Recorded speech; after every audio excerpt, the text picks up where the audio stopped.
E sejam todos muito bem-vindos para mais um vídeo aqui do canal Destec, para mais uma aula do curso de extensão de marketing digital, e vamos começar hoje a falar sobre o Google Ads, ou seja, o Google AdWords. Como que funciona isso então?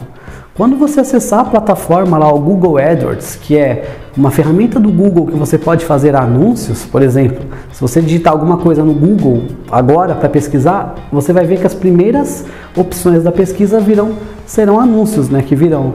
Então, primeiro você tem que saber que você tem que criar uma conta. Essa conta é acessada pelo seu e-mail e ela tem um ID, ou seja, um número de identificação dela. Dentro da sua conta, você deve criar campanhas, e as campanhas geram grupos de anúncio e depois você tem anúncio. A gente tem que entender muito bem essa hierarquia. O que é uma campanha? Tem a campanha, dentro da campanha tem grupos de anúncio e dentro dos grupos você tem anúncios. Por que é importante a gente dividir assim? Por que é importante a gente dividir dessa forma? Eu vou dar um exemplo que vai ficar bem claro. Vamos supor que você queira divulgar uma loja de música. Então você tem lá, loja de música. Só que você vende muitas coisas, né? E você concorda que às vezes não é tudo que você quer vender, algumas coisas têm mais prioridade que outras. Você pode, fazendo grupos de anúncios, segmentar o orçamento da campanha, você pode, na campanha, definir o idioma dela, segmentação do target. Então você tem lá a loja de música, e aí você cria duas campanhas, por exemplo, aparelhos de som, equipamentos de áudio, e a outra campanha uma campanha sobre instrumentos musicais. Dentro de equipamento de áudio, você vai ter um grupo de anúncio para caixas de som e outro grupo de anúncio para microfone. E instrumentos musicais, você pode ter um grupo para instrumentos de corda, outro para percussão, instrumento de tecla, enfim. Assim você consegue segmentar melhor. Então você tem lá a campanha tem os grupos de anúncio e dentro dos grupos você tem os anúncios em si. Dessa forma facilita muito que você faça essa segmentação. E assim você em cada anúncio pode definir sua palavra-chave e o seu site de direcionamento específico para cada anúncio. Ou seja, quando a pessoa clicar, para qual site ela vai. Então você pode levar ela para as páginas corretas dentro da sua loja, categoria só de microfone, só de áudio. Então por isso que é importante separar dessa forma quando você vai fazer um cadastro da campanha no Google Ads. Sendo assim, a gente tem como campanha um conjunto de grupo de anúncios. E dentro dessa campanha eles compartilham algumas informações bases, algumas informações específicas, como por exemplo segmentação do local, o idioma, o orçamento, o seu público. Então você pode definir um para a campanha e tudo que estiver abaixo vai seguir essa ordem. E o grupo de anúncios ele é utilizado então para você agrupar anúncios relacionados com produtos e serviços específicos que você oferece, que você disponibiliza. Um termo que a gente tem que ser familiarizado é impressão. Impressão é a visualização do seu anúncio, ou seja, a impressão é quando ele impacta. Você está andando no site e pá, apareceu o seu anúncio lá. Porém, essa impressão você não paga por ela, mas é uma visualização, ou seja, o seu anúncio ele teve uma oportunidade de impactar, uma opportunity to see, uma OTS. Você pode ou não ter visto aquele banner, mas ele estava lá, então ele é uma impressão. Ele abriu no seu navegador, ou seja, ele foi exibido como resultado de busca. Você digitou alguma coisa no Google, apareceu o seu anúncio lá. Ele é uma impressão, não necessariamente você pagou por aquela impressão. Já vou falar como que você faz os pagamentos, mas fica tranquilo, não é porque ele apareceu que você está gastando mais, que é diferente do clique. Impressão ele aparece, agora se você clica, aí o nome é específico. Um clique significa então uma visita ao seu site, né? Cada clique é uma visita que o seu site recebeu. E aí você pode pagar esses cliques por padrão, pagar o CPC, o custo por clique, aí sim começa a ser pago a coisa. E você tem algumas métricas de conversão para saber se aquelas impressões estão dando resultado, que é o CTR. CTR é essa relação entre as impressões e os cliques. CTR é Click-Through Rate. CTR, ou seja, Click-Through Rate, ou seja, o ranqueamento real dos cliques, né? E como que você calcula? Você vai dividir o número de cliques pelo número de impressões.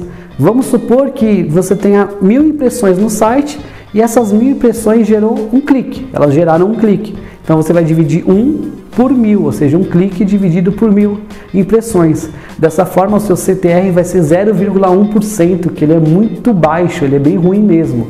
O mínimo recomendado para um CTR é que seja 1%. Já se você fez 100 impressões, você teve 100 impressões, essas 100 impressões geraram 2 cliques, se você dividir 2 por 100, você tem então um CTR de 2%. Então já é um CTR bom, sua campanha está legal. Se o seu CTR é baixo, você tem que reavaliar sua campanha, né? Tem que ver lá as palavras e tudo mais. Então, por exemplo, 1000 impressões para um clique, 1 dividido por 1000, 0,1%, baixo. 100 impressões gerou 2 cliques, 2 dividido por 100, 2% já é um número considerável, um número legal. E como que você paga isso? Você tem que definir um CPC máximo. O que é o CPC? É o custo por clique máximo. Como que é isso? Quer dizer que você definindo um custo por clique, cada vez que alguém clicar no seu anúncio, você fez um pagamento pré-pago para o Google, então você tem lá R$100 de crédito, e você define que o seu CPC, o seu custo por clique, é 50 centavos. Quer dizer que cada vez que alguém clicar no seu anúncio, o Google tirou seus 50 centavos. Você pagou 50 centavos ao Google e o holofote aqui está vivo. Então você pagou 50 centavos. Quer dizer, o CPC a 50 centavos, se você pôs R$100 na conta, você vai ter no máximo 200 cliques no site. Por isso, você só vai pagar se realmente as pessoas clicarem. Porém, o Google, essa plataforma do AdWords, ela trabalha como um leilão, avaliando os lances. Quem tem o maior lance ganha. O custo por clique máximo é o valor limite que você está disposto a pagar por clique para ter esses cliques. Só que muitas vezes o custo por clique mesmo que você vai pagar é menor que o seu CPC máximo. Como assim? Vamos supor que você queira comprar a palavra-chave curso de fotografia. Curso de fotografia, e você coloca que o seu CPC máximo, ou seja, o custo máximo que você vai pagar por clique é 80 centavos. Porém, o seu concorrente, ele paga nessa palavra-chave 55, 60 centavos. Se o seu é 80 e o do seu concorrente é 55 centavos, então você não precisa gastar 80 centavos por clique. Você pode gastar 60, 62, 61, por aí que você já vai estar na frente. Quem tem o melhor lance sai na frente. Então o Google, ele faz esse ranqueamento. Você coloca o CPC máximo tipo 90 centavos, só que o seu concorrente pôs 40. Então cada clique não vai te gastar 90 centavos, vai gastar 45, por aí.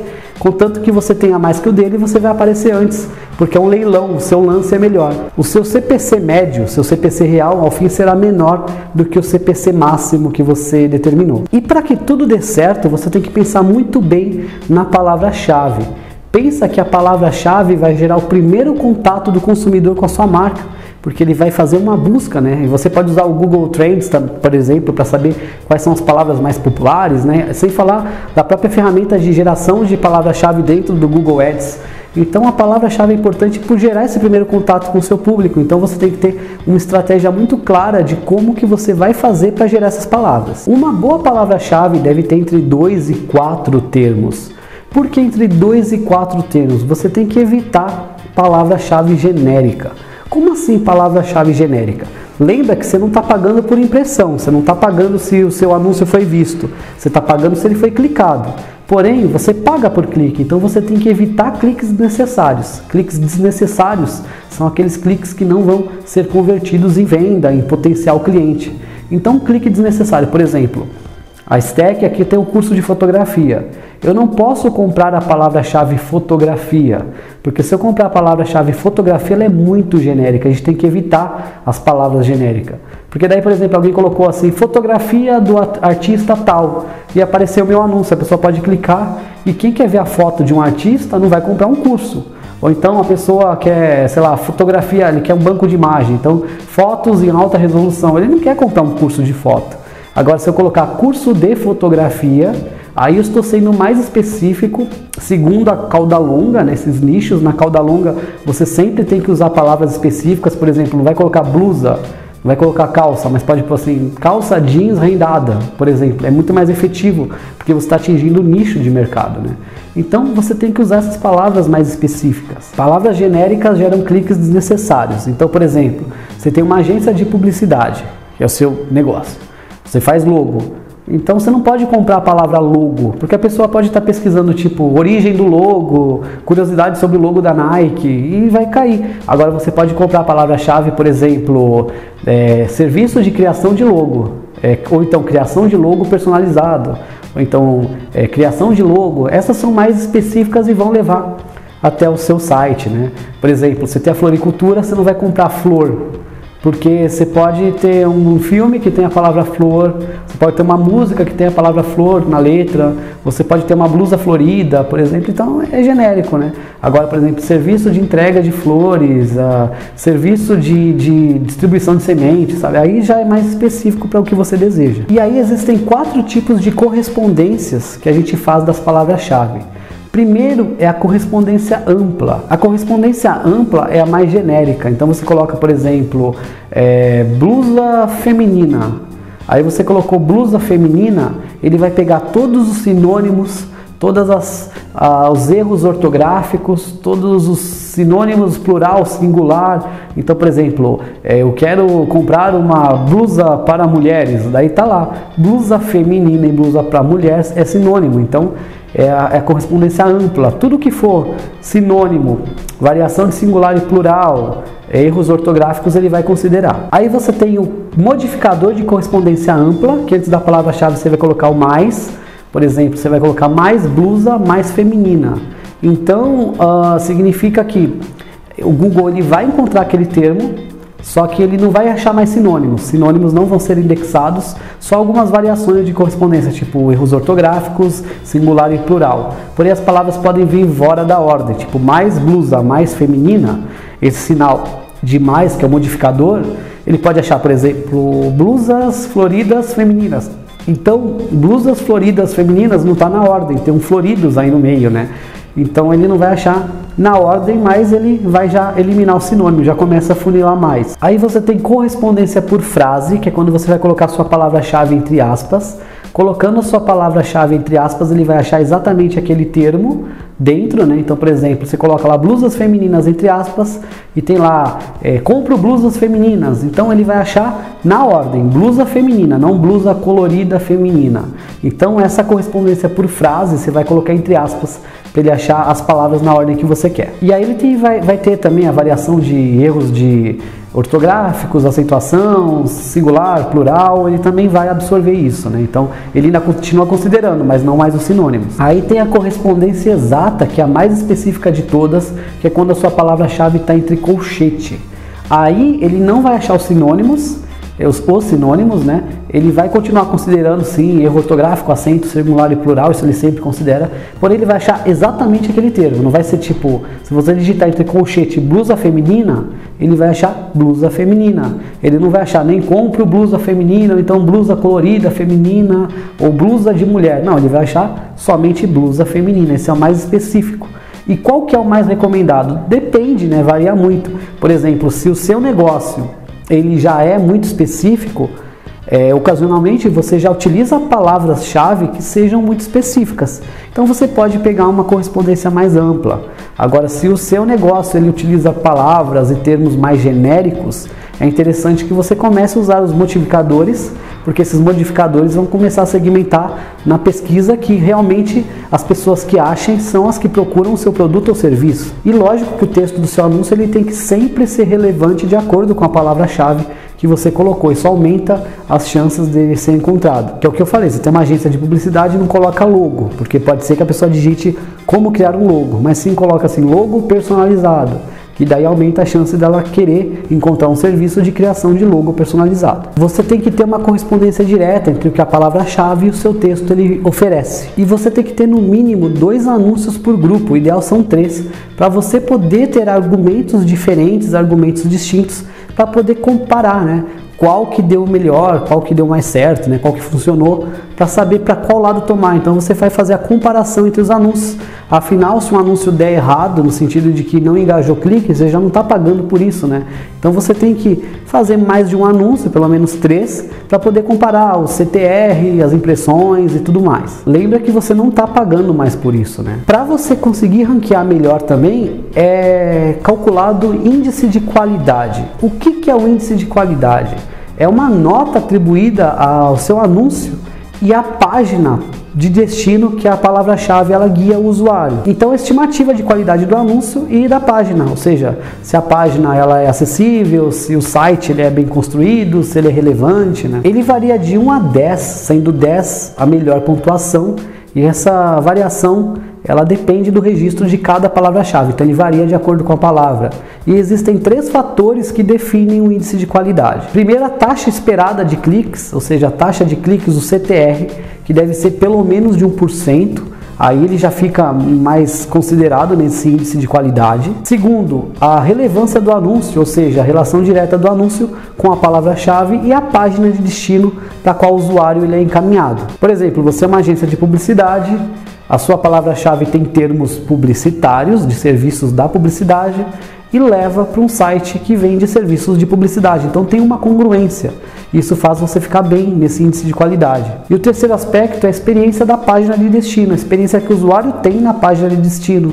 Se é uma página amigável, agradável, de fácil navegação, se ela tem relação com o anúncio, com a palavra-chave que levou o usuário até ela. Isso influencia na classificação do anúncio, ou seja, no ranqueamento do anúncio, que interfere esse índice de qualidade de acordo com o CPM máximo que você estabelece. Esse ranqueamento no Google, essa posição varia de 1 a 11, sendo 1 a melhor, ou seja, o primeiro lugar. E para você estar em primeiro, você tem que ter uma congruência, você tem que ganhar o lance no CPC máximo e também ter o melhor índice de qualidade. Aí você vai ter um anúncio mais lá em cima. Então o seu site, a estrutura do seu site que o robozinho do Google, os crawlers, eles analisam, interfere na posição do seu anúncio nesse ranqueamento. Aí o Google trabalha com a rede de pesquisa, que utiliza palavra-chave específica, que vai acionar a exibição do seu anúncio lá nos resultados de busca. Então isso é a rede de pesquisa, que trabalha só com texto. Enquanto a rede de pesquisa mostra o seu anúncio no Google mesmo, no site do Google, a rede de display mostra o seu anúncio, o seu banner, aí já entra imagens também, textos, imagens, em outros sites. Ele vai ver a relação do seu anúncio com a palavra-chave, a página de destino, e pode colocar em portais, sites de notícia, blogs, que fazem parceria com o Google para permitir anúncio via Google Ads. Então a rede de display vai colocar o seu anúncio dentro de outros sites. Eu já vou falar mais a diferença sobre esses dois modelos. O Google também fornece dentro do AdWords o relatório de termos de pesquisa que ajuda você a identificar, a consultar, entender melhor todas as métricas que você está criando e gerenciando. Ou seja, ele ajuda você a segmentar e entender quais buscas que geraram cliques no seu anúncio, por exemplo. E ajuda você a identificar potenciais palavra-chave, palavra-chave negativa, que eu já vou explicar o que é também. Se você acionar o painel de palavra-chave nas opções de detalhe, você consegue buscar esse relatório dentro do AdWords. A palavra-chave negativa faz com que o seu anúncio não apareça. Você tem que pegar uma palavra que seria irrelevante e tem que negativar para o seu anúncio não aparecer quando aquela palavra é digitada. Só que você não pode negativar a frase inteira, você tem que negativar o termo específico. Senão você vai acabar negativando termos que na realidade são úteis para você. Por exemplo, você tem uma agência de publicidade que faz criação de logos profissionais. E você viu que as pessoas buscaram por serviço de criação de logo barato. Serviço de criação de logo barato, o seu tem um valor agregado.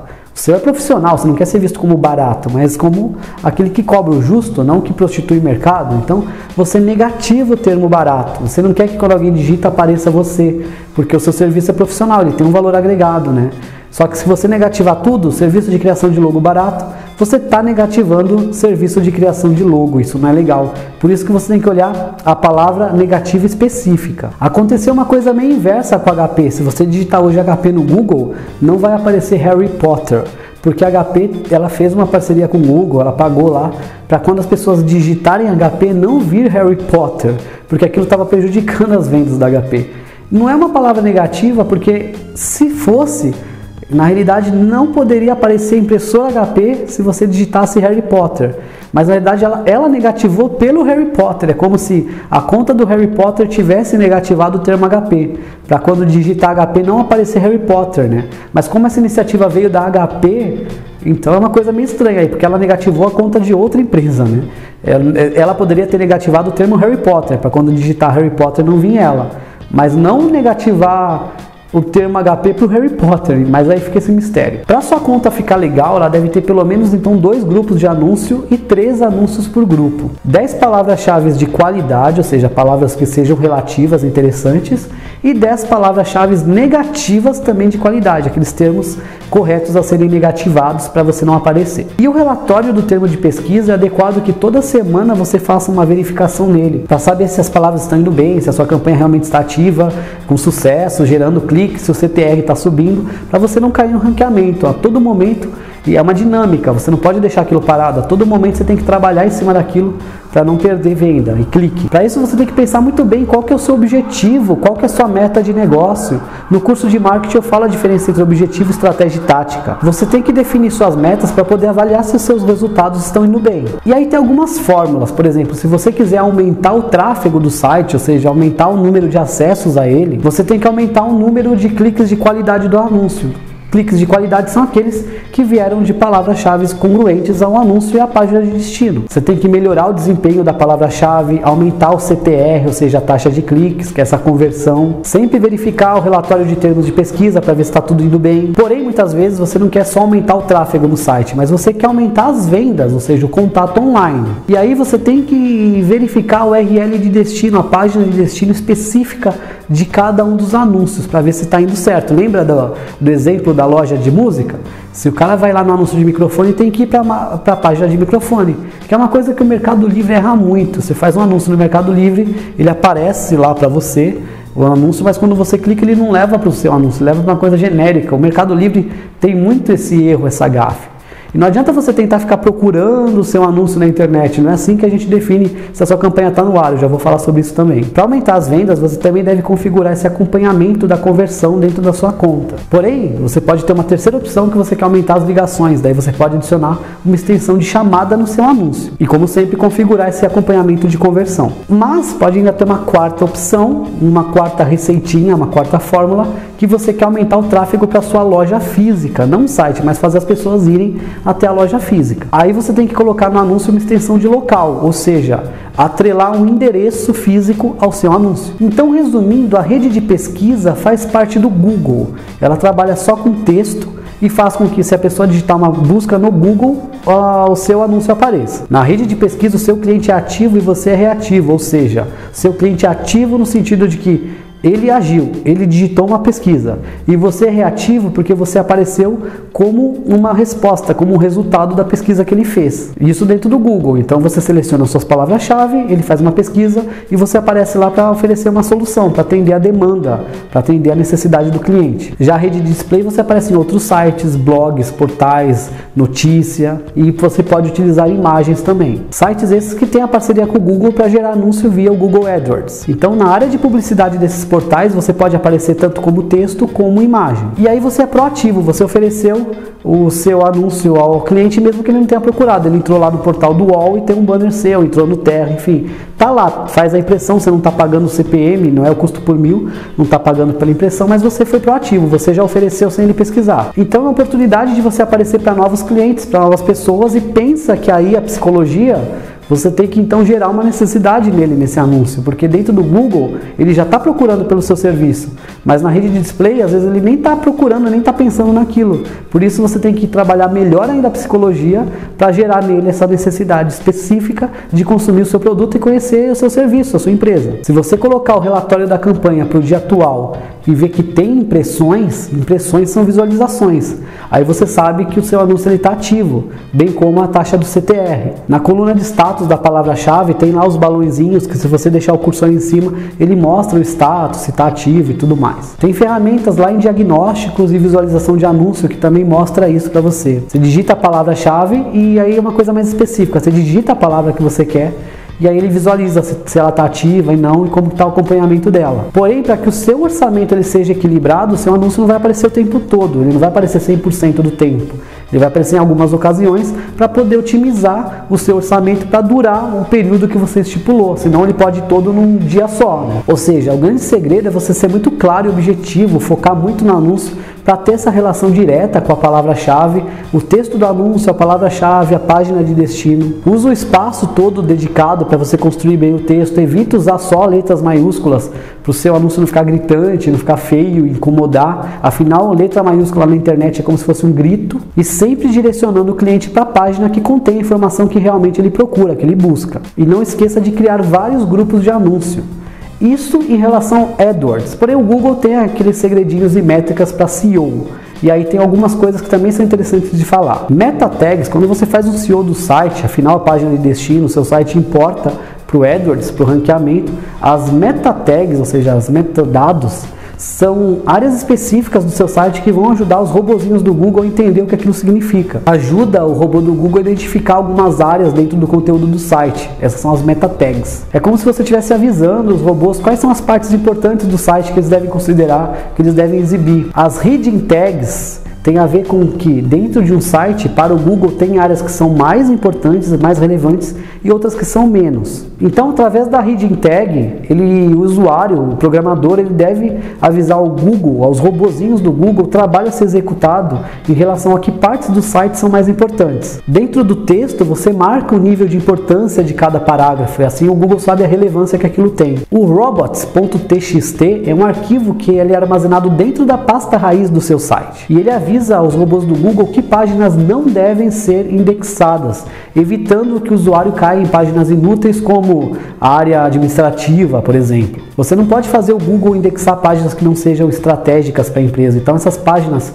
que só podem ser acessadas pelo gerente da empresa, ele já não vai indexar. Tem também o sitemap.xml. Ao contrário do robots, esse sitemap, ele também está na raiz do site, mas ao contrário do robots, ele avisa ao Google quais páginas devem ser indexadas e ele dá os níveis de hierarquia, quais são mais importantes. Quando o robozinho do Google faz o trabalho de rastreamento e indexação, essa página é como um ajudante, ele auxilia então a identificar de forma mais correta e congruente. Ele avisa quais páginas são mais importantes e também avisa o Google, certifica das últimas atualizações feitas dentro dessas páginas. Porém, você também tem que pensar no SEO para as imagens, porque o robô do Google ele não lê a imagem, então você tem que também ter formas de identificar o que aquela imagem significa e traduzir aquilo para o Google, para ele poder também indexar corretamente, mas isso é um assunto para um próximo vídeo. Então é isso aí, turma. Espero que esse vídeo tenha sido interessante, que vocês tenham gostado. Qualquer dúvida, entre em contato conosco. Até a próxima. Aqui eu me despeço e eu fui. Tchau, tchau.